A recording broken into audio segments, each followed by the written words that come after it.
The day I died, I found my best friend and my boyfriend tangled up in bed together. They used my death to craft a narrative of deep affection and gained fame, each moving on to live their own happy lives. When I woke up again, I had become my best friend's young and beautiful sister. I looked at her refined and handsome husband beside her. This time, it was my turn to take everything from them. Chapter 1. I quietly opened the living room door, carrying a cake. Today was Jack's birthday. As his girlfriend, I had taken a high-speed train to surprise him. But as soon as I opened the door, I saw 2 pairs of shoes thrown haphazardly at the entrance and clothes, including underwear, scattered on the sofa. An ominous feeling surged within me. I hadn't even reached the bedroom when the sounds of intimacy began to filter through. I gently pushed open the slightly ajar bedroom door. On the bed, which I had carefully selected and decorated, a man and a woman were entwined. One was my beloved boyfriend, the other my trusted best friend, Lily. You sure are something, seducing your best friend's boyfriend. A best friend's stuff should be shared, easier. They were saying obscene things, behaving in ways I had never seen. I felt all strength leave my body, the cake slipped from my hands with a thud, startling them, and they looked towards the door. I fled. I couldn't face them, I just wanted to find a place to calm down.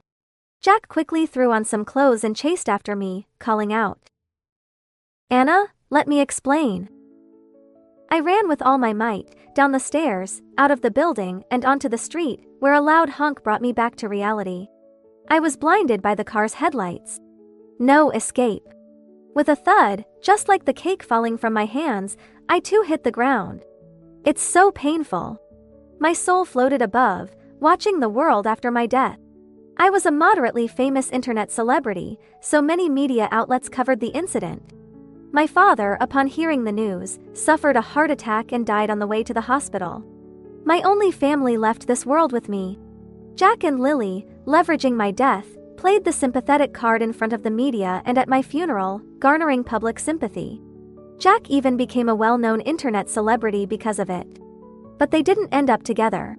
After helping Jack secure his fame with his deep affection persona, Lily received a sum of money from him, and they each found true love and lived ordinary happy lives. I was the only one sacrificed. Chapter 2. Another blinding light, and I instinctively shielded my eyes.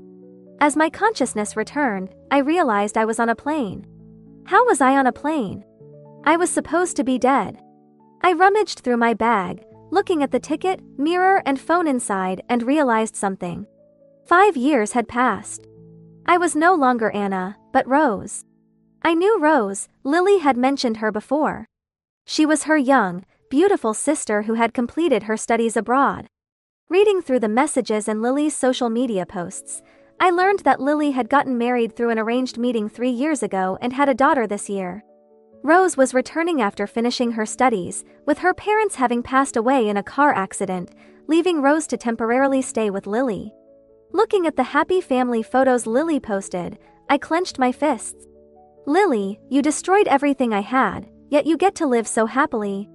After disembarking, I saw Lily holding her daughter, with her husband Ian, standing beside her. Lily had changed a lot. She no longer wore bright, tight-fitting clothes but a plain, loose dress, with no makeup and a disheveled look. Her husband Ian was tall, wore glasses, and looked refined and handsome. I approached them, holding Lily's hand playfully saying, "Sister, it's been so long. You look more beautiful than ever." Then, turning to Ian, I winked. "Brother-in-law, it's our first meeting, so you better make a good impression on your sister-in-law." They both laughed, breaking the awkwardness of years apart. I wore an innocent smile, but deep down, I was plotting my revenge. "Lily, this time, it's my turn to take your happiness away." Chapter 3. I stayed at Lily's home for a few days, quickly getting a sense of their routine. Every morning, Lily would go out early to buy groceries, come back and make breakfast. Ian would then leave for work, and Lily would stay home with the child. In the afternoon, Lily would take the child to swimming lessons at 4, and Ian would come home at 5, with Lily returning at 6. The child was fussy at night, and to ensure Ian's work wasn't affected, they had been sleeping in separate beds since the child was born. One morning, I walked out of the bedroom in a nightgown while Lily was busy in the kitchen and Ian was watching a movie at the dining table. "Good morning, brother-in-law." I sat beside him. My nightgown had a deep neckline, and I could feel Ian's gaze lingering on me. "Why are you up so early?" he asked dryly. Feigning trouble, I replied. "I need to find a job now that I've rested for a few days." As Lily hadn't come out of the kitchen yet, I stood up to return to my room and change. With my movement, more of my chest was exposed as if it would spill out. I could feel Ian's gaze fixed on my chest. When I came out, I had changed into a cool summer outfit, showing off my slender waist and long legs. Being young had its perks. After breakfast, I followed Ian out the door. In the cramped elevator, I could even hear Ian's breathing.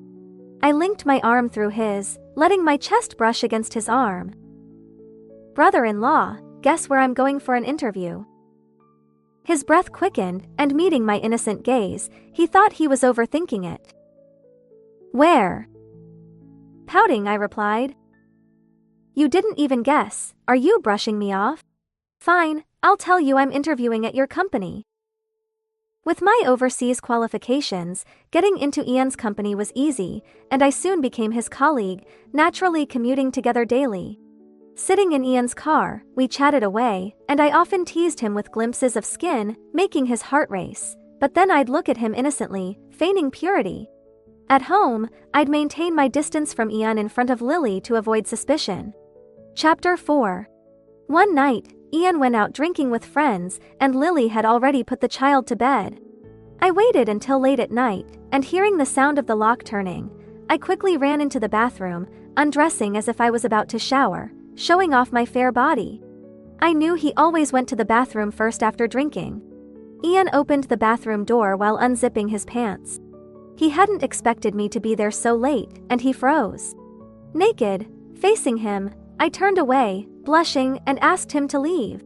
Perhaps emboldened by the alcohol, he approached, reaching out to touch me. I gave him a coquettish look. "Sister is still in the room, go out quickly." He reluctantly withdrew, his eyes lingering on my body. I smirked. It's the things you can see but can't have that make you itch the most.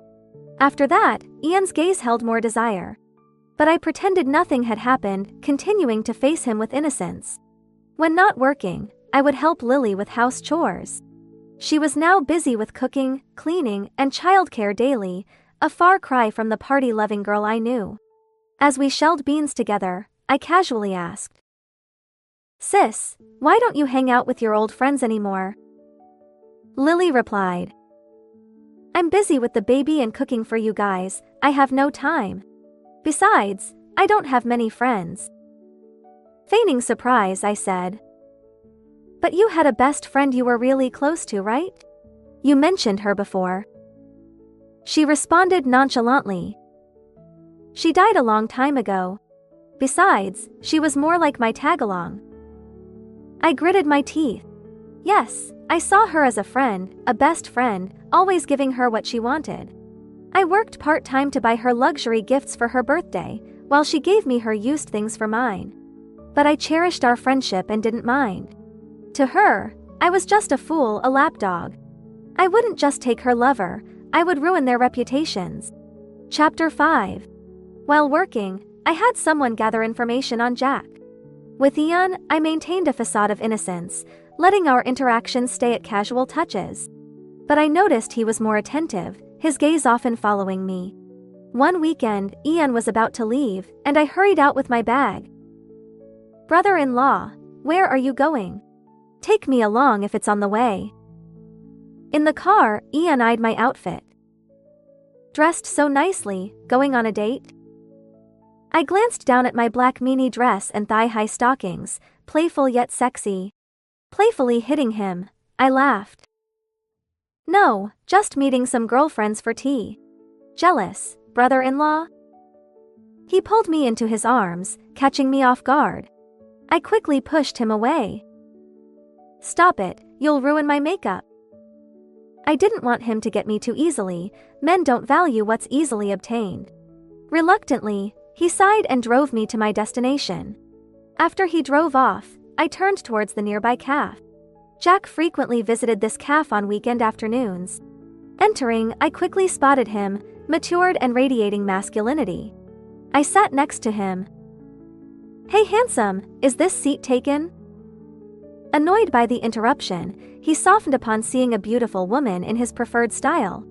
Glancing at the empty seats around, he looked puzzled. Feigning concern, I said, "Please, I don't like coffee. If I sit alone, I'll have to order. But if I sit with you, they'll think we're together and won't make me order." His attitude warmed, having found another coffee hater.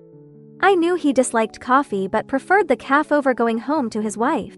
Jack had married his boss's daughter for career advancement, but he found her insufferable and often avoided her. We chatted, bonding over shared interests.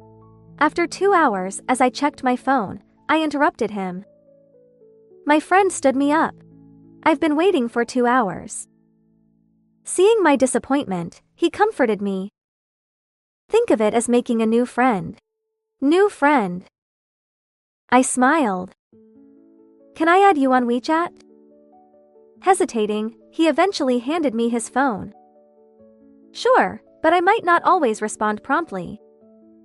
Feigning displeasure, I pouted. "How ungentlemanly of you to make the lady initiate the ad." He laughed. All right. Beautiful lady, may I scan your WeChat?" Chapter 6. Having added Jack's contact, I refrained from messaging him immediately.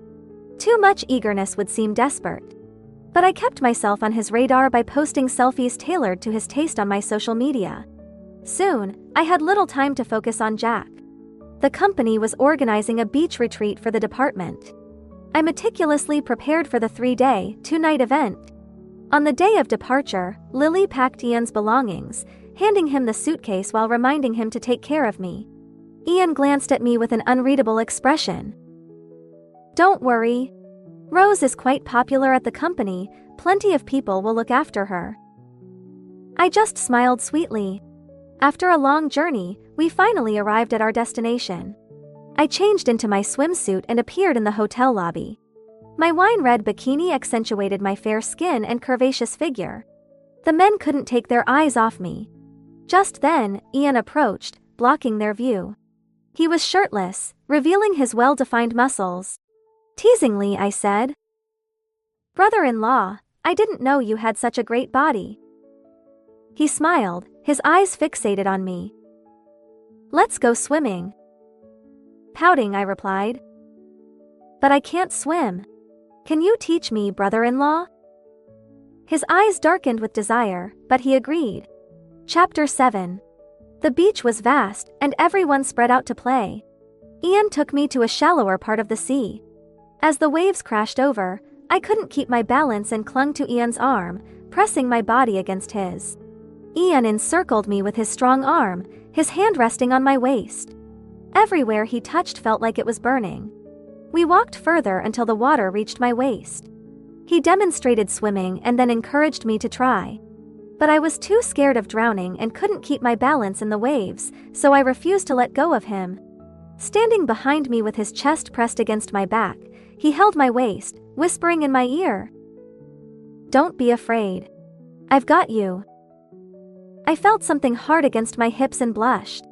As I attempted to swim, Ian's hand on my stomach felt increasingly bold, pressing down and exploring more intimately. Feigning ignorance, I continued to paddle. To my shock, his hand slipped into my bikini bottoms. Losing strength, I fell into his arms. He leaned in and kissed me deeply, one hand holding me tightly, the other roaming freely. Dazed by his kiss, I eventually pushed him away. "Brother-in-law, we can't do this. We can't betray my sister. She bore you a child, we can't do this to her." I looked at him with tearful eyes. Momentarily stunned, he stopped, his heavy breathing echoing in my ear. Taking advantage of his hesitation, I waded back to shore. Chapter 8. That night, everyone gathered around a bonfire for games. I avoided Ian's gaze, chatting with colleagues instead. Soon, we were both chosen for truth or dare. Ian stood to my left. He drew, "Kiss the person on your right for 1 minute." And the crowd erupted in cheers. Blushing, I was nudged closer to him. He gripped my shoulders and leaned in to kiss me. The cheering reached a peak. Mindful of the crowd, he only lightly brushed his lips against mine. As the minute ended, I quickly darted my tongue over his lips before pulling away. In my hotel room, after a shower, I heard a knock at the door. Opening it, I found Ian. He wasted no time, scooping me up and tossing me onto the bed. This time, I didn't resist. Over the next 2 days, we behaved like a passionate couple, sneaking around the beach and shallow waters. He released his desires on me, his eyes filled with affection. On the day of our return, I sat in his car, 5 minutes from home. I looked at him with sad eyes. "Brother-in-law, let's forget these days. Go back and treat my sister well. Let's pretend nothing happened." He didn't reply, but that night, he still sneaked into my room. Chapter 9. Lily continued her homemaker routine, but one day she confided in me, distressed over Ian's coldness and asking if I'd seen any women approaching him at work. I sincerely assured her, "No, sis. Don't worry, I'll keep an eye on him. He's just busy." Then I suggested she buy a sexy nightgown to rekindle their romance. I had no fear she could win Ian back. Her figure had changed significantly, and wearing such attire would probably backfire. As expected, although Ian slept in her room that night, he still came to my room in the middle of the night. Having secured Ian, I turned my attention back to Jack, chatting intermittently on social media. Meanwhile, I created a fake profile posing as a wealthy man and added Lily. Feeling lonely and frustrated, Lily quickly opened up to me, the fictitious man. Soon, Jack wanted to meet at a hotel. The real game began. I agreed but insisted on booking the hotel myself. I set up cameras in the room and drugged the drinks. On the other end, using the fake profile, I lured Lily out, playing on her loneliness. Before she left home, I coaxed her into drinking the drugged water. The drug would ignite their primal desires, making them feel as if they were in a dream. I texted Jack, claiming I was stuck in traffic, and persuaded him to drink the room's water, shyly asking him to turn off the lights. When Lily knocked on the hotel room door, they were both already desperate for release, quickly entangling themselves. Once they were done, they sobered up, shocked to see each other. "Jack? Why is it you? Lily? Where's my sweetie?" Sweetie was the fake name I used with him. Confused and unable to explain, they parted on bad terms. I immediately deleted the accounts I used to contact them. Chapter 10. Lily, perhaps out of guilt, treated Ian with excessive tenderness over the next few days. Feeling her warmth, Ian was conflicted and didn't visit me for a few nights. I wasn't worried. I posted the footage of Jack and Lily's infidelity online on a bright, sunny day. Lily was just an ordinary housewife, but Jack was a well-known internet celebrity. Especially since he had gained fame with a deep affection persona, and later received blessings when he married his boss's daughter. But now, his image was shattered. The video quickly went viral, with netizens digging up old photos from my case, noticing Jack and Lily's disheveled appearance at the scene. This revelation thrust them into the spotlight. Oh my God, were they involved while Anna was still around? Could they have caused Anna's accident? I used to think Jack was a deeply affectionate guy. He really deceived us all. The public condemned the two of them. Lily initially didn't know about this until Ian threw his phone at her.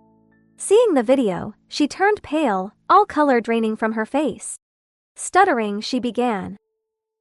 Honey, let me explain." As she tried to approach Ian, he pushed her away, making her fall onto the sofa. "Explain? Your face is clear in the video, what is there to explain? Do you know how everyone looked at me in the neighborhood today?" Ian grabbed some clothes and left, saying, "I'll be staying elsewhere for a few days." Ian had double standards, excusing his actions while condemning others. Lily sobbed on the sofa, and I quickly went to comfort her. "Sis, How could you be so foolish? Ian is such a good man. She continued crying. I don't know what happened that day. I didn't mean to. I wiped her tears, feigning concern. Ian is really angry. He might want a divorce. Panicked, Lily said. What should I do? I don't want a divorce. Rose, help me think of something. Solemnly, I replied. Sis, you don't know how people are talking about you online. They think you were with that man before and even blame you for Anna's death. Lily was terrified, sweating profusely. If this continues, Ian might have no choice but to divorce you. I stoked her fear. Desperate, Lily begged me for help. Sis, I'll always help you because we're the closest sisters in the world. Chapter 11. Lily hesitantly started a live stream, looking scared. I encouraged her softly from the side. Just explain clearly, don't say too much. I had told Lily to live stream and explain herself, knowing that facing public scrutiny, she wouldn't be able to control the narrative. As more viewers joined the stream, I signaled Lily to start. Hello, everyone. I'm Lily. Her voice trembled, tears welled up, making her look pitiful. I'm being wronged in this situation. That day was an accident. I was drunk and don't know how it happened. I love my husband and our family. We just had a daughter last year. I wouldn't ruin my family. The comments poured in. Drunk in broad daylight? Who believes that? So why were you drinking alone with your ex-best friend's boyfriend? Would you end up in a hotel after drinking? We all know what that means. Yeah, explain why you ended up in a hotel room. Panicking, Lily blurted out. I was drugged. I really don't know anything. The viewers seized on this. Drugged? Are you saying Jack drugged you? Reluctantly, Lily nodded. Yes, Jack drugged me. He pretended to be an old friend to lure me out and drugged me. Jack, dealing with his own fallout, was furious upon hearing Lily's accusation, especially since his wife had served him divorce papers and his father-in-law was ready to blacklist him. Seeing Lily pin all the blame on him, he lost his composure, joining her live stream. Lily hesitated to accept, but viewers pressured her, questioning her credibility if she refused. The stream's viewership soared past 1 million. Jack appeared on screen, furious. You're saying I drugged you? You think I'd look at you with your out-of-shape body? You set me up with a woman and then pulled a scam. His eyes were cold. If you want money, just say so. Stop pretending. Humiliated in front of millions, Lily retorted. You tried to force yourself on me before, and then paid me hush money. Confidently, she said. I'll find the transfer records to prove it. To prevent more outbursts, she ended the stream. Chapter 12. Though the stream ended, the scandal's heat only intensified, with most people believing Lily. Jack's words now seemed futile. Admiringly, I told Lily. Sis, you're impressive. Everyone believes you're the victim now. Though temporarily vindicated, Lily was still anxious. Seizing the moment, I went to persuade Ian to return home. Brother-in-law, you saw it. Sis is the victim. Forgive her this time. I clung to his arm, pleading. Ian remained conflicted. Cuddling closer, I whispered. Don't you miss me? You don't know how much I miss you. Intrigued, he asked. How much? Placing his hand on my chest, I blushed. Feel my heart, and you'll know. Gripping me tightly, he wanted more, but I stopped him. Let's go home. I want you to go back with me, please. Eventually, Ian returned home. But his attitude towards Lily remained cold, while he became bolder with me. Lily, busy in the kitchen, remained oblivious to our kisses in the living room or our secret showers together. Even as she slept with the child, Ian and I shared intimate moments in another room. Covering my mouth to stifle my sounds, Ian's increased fervor made it thrillingly dangerous. Unaware, Lily continued her routine. As the scandal cooled, fewer people discussed it. Time to stir the pot once more. Using an anonymous account, I posted the chat logs from my fake profile with Lily. In the chats, Lily expressed her loneliness and sent seductive photos, eagerly accepting hotel invitations. The scandal reignited, trending once again. I knew they were both scum. Her story never added up. My feelings were played. Both are despicable. Lily locked herself in her room, emerging cautiously after a day. Seeing Ian hadn't filed for divorce yet, she relaxed slightly. I sympathetically served her food. "Sis, eat up. You must be starving." She didn't notice Ian's hand caressing my leg under the table, feeling touched. "Thank you, Rose, for always standing by me." Turning to Ian, she said, "I'll strive to be a good wife." I smiled.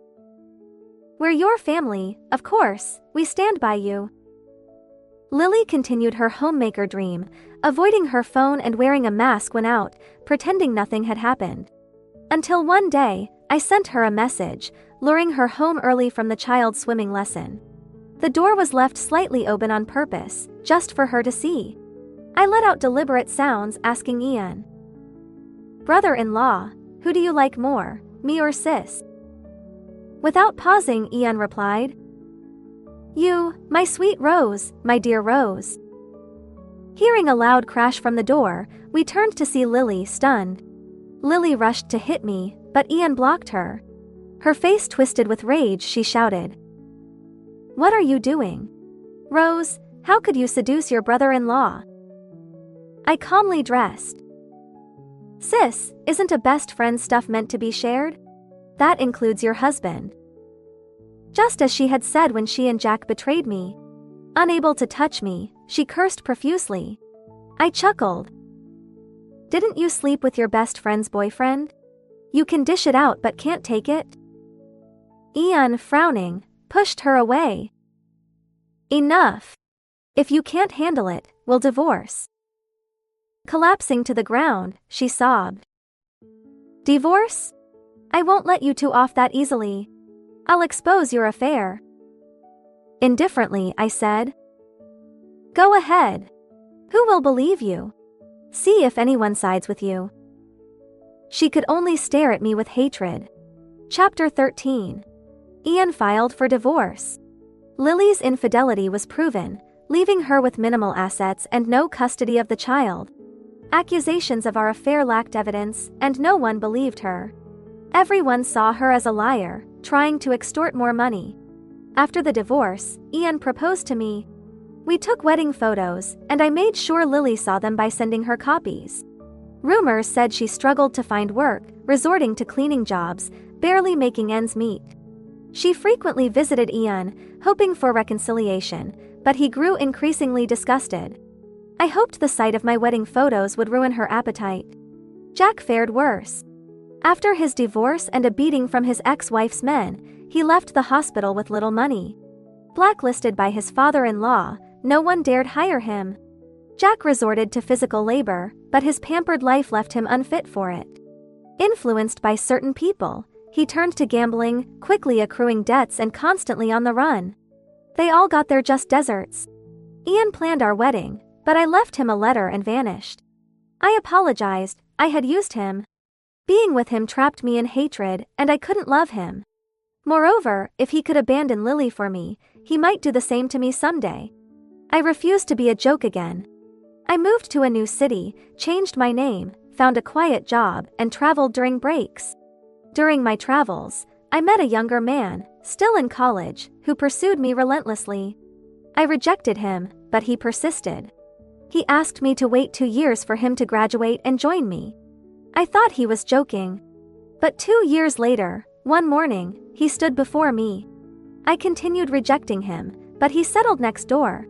2 years later, I accepted his proposal and confessed my past misdeeds. Bathed in the amber glow of streetlights, his eyes, like a flawless moon, were sincere and gentle. "It's okay. You have me now."